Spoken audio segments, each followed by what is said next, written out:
Good morning, good afternoon. Welcome back to Blue Falcon TCG. A little bit of a hiatus, but we're back. We got some Fire Lake Boba. This is a list that recently has been taking, the competitive scene by storm, getting consistent top cuts. But this one we're playing today is what recently got first place at one of the PQs. Honestly, the deck is pretty gas, and I wasn't a believer at first. Early testing of this set, I played into a few Lake Bobas, and I just wasn't convinced. But early testing, I was playing a lot more control, a lot less, low to the ground, speedy decks, and I was just able to control the board. And I just didn't see the value behind the strategy of Lake Boba until after it topped, watching some of the plays, going through and actually playing it myself. And if you want like a fast deck that easily can go real wide real early or get some nice mid-range grind, a couple bombs in the deck, nothing crazy, but it is Boba, so we're gonna break out boards with some devastators and things like that. But what I do like about this deck is that it is extremely consistent, more consistent than I thought it would be, being a mono color deck, with all the indirect damage pings. We are missing a lot of spot removal, big old board wipes or the data vault, which is what we know and love when it comes to Boba, because it's just so, how do you put it, it's just good. It has a lot of good green value villainies, things that allow us to deal with bigger boards and keep the board state manageable for us.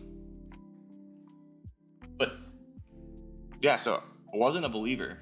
I'm a believer now. Also, Topple Summit is insane. Just really like that card a lot, and it steals games. So does Aggressive Negotiations. Honestly, the Boba flip turn can be just an actual just devastating turn, and it is just pretty funny. It's pretty solid. Unfortunately, you gotta know how to do math, and if any of you guys know me or played with me, I'm not a math guy. Crazy, right? But so you gotta pay attention to numbers and all that stuff. I'm like, this is where, because I have the summon card in there, and I want to make sure I gotta get rid of. But ended up missing that, which is whatever. But the trade happened nonetheless, so Boba's probably gonna be cooked out of here, which is okay. We know that it's not always gonna live. Cannon Jars isn't the most competitive leader early, so it's okay. He's a good Spectre, and this is one of the droids that kind of gives us what makes this deck so much better is discard top card of your deck. If it's a red card, ping someone. That's pretty cool. A big O creature with a bunch of a thick booty space whale. Not gonna be a problem with how much we're about to ping the board. Putting them at 24, that straight up says, hey, we got lethal. I didn't want to just claim initiative with 9 resources and just hope they don't have an answer.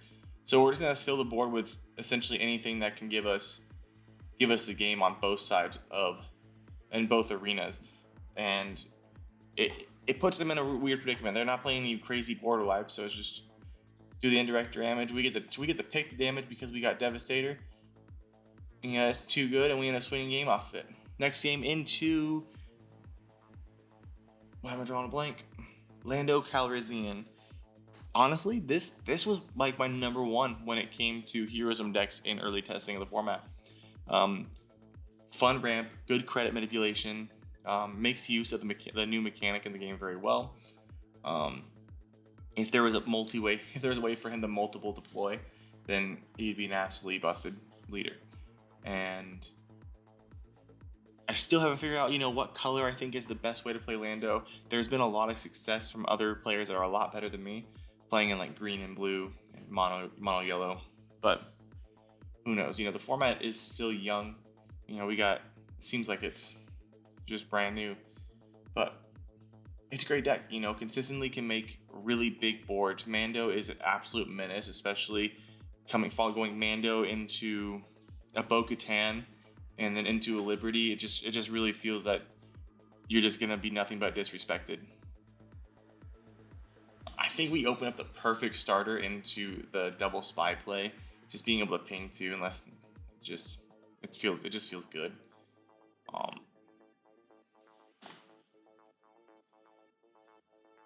I honestly I'm gonna hold that aggressive negotiations this whole game just because that card is insane. Because you can play real towery, real Voltron style with this Boba and just build up your board and have a huge hand and get one big swing for game. Especially on these like 30 health bases. If they're not playing any of the bigger ones like Lake Country, all that good stuff. Playing the Rose Tico, I don't know how I like the Rose with. You play a lot of uniques in this, so it's fine. Just wasn't a super great fan when I was testing Lando. I was trying to get as much value cards as possible. I don't really find Rose as super heavy value. But we're in a predicament, we got to figure out how to deal with this wide board. Just gonna go ahead and pop some things, get some pinging out there. We have Boba follow up next turn, and we got a Devastator 2 turns later. We're in a pretty healthy position in terms of how this is going to shape out in our favor. As long as we can stave off some of this damage, because it's 20 damage coming up is a lot, but we're gonna pull up. I misclick quite a bit sometimes, so we need to deploy him as a pilot. Gonna put him on that, and then we're just gonna float the damage across the board. We're just gonna give all the rows because that 5 is gonna be good. And then we're gonna play the summit and just clear board wipe. Again, that's why this is actually just insane.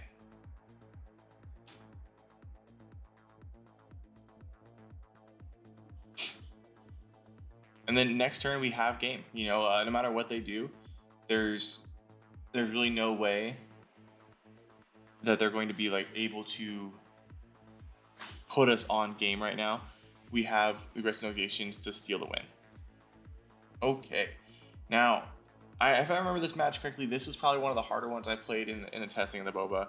I think control just really makes this a lot harder. And the 33 HP base. When you're playing an aggressive deck, 33 HP. I also mulliganed into nothing and missed a turn 1 drop, which sucked. And so that definitely put me on the back foot a little bit, because then this could have been an extra, 3 damage into their face. Just trying to figure out what to play. I mean, they're just gonna float all the damage into their ramp, which it's so annoying. It just feels really bad right here to do the indirect, and you're just like, yes, cool. I'll give you the free. Doesn't matter what you're gonna do the following turn or this turn, it's just gonna be there. They're gonna swing with their ramp, and it's gonna be whatever. At least it comes in not ready, so that's pretty cool.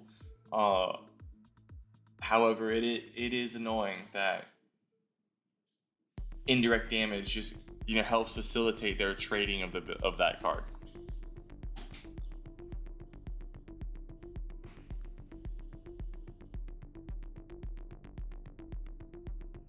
So far in your guys' testing, what has been your favorite deck to play against and play with?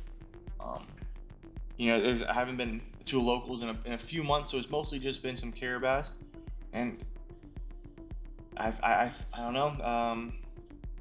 My favorite recently has just been Avar Chris. Just forced mommy playing her yellow. It's just been a lot of fun. Or honestly, probably one of the better force decks. Obi Blue has just been really fun, mid-range control, swinging wide. It's just such a solid deck. We got ourselves a nice little flurry of exchanges over here. We're going that, we don't got a lot of sustenance that's gonna really put this game in our favor. We're gonna deploy the Boba. We're gonna, ping the board like we're supposed to, because we're good noodles.